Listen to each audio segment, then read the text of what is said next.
The fog settled over our town like a thick, suffocating blanket, but it wasn't until I glimpsed those shadowy figures within it that my unease took root.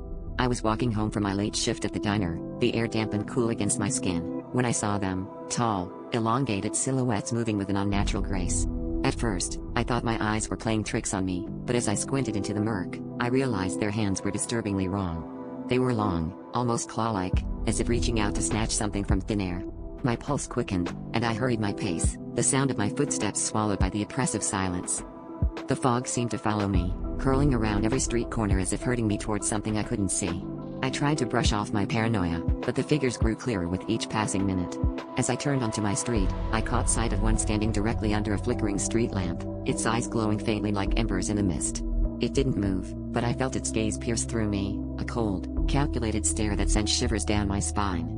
I fumbled for my keys, desperate to get inside the safety of my home, but the keyhole danced elusively in my trembling hands. Once inside, I bolted the door and peered through the peephole, expecting to see those figures lingering on my doorstep. Instead, the street was eerily empty, the fog now a suffocating wall outside my window. I tried to shake the feeling of being watched, but it clung to me like a second skin. I checked every lock, every window, but the unease wouldn't leave.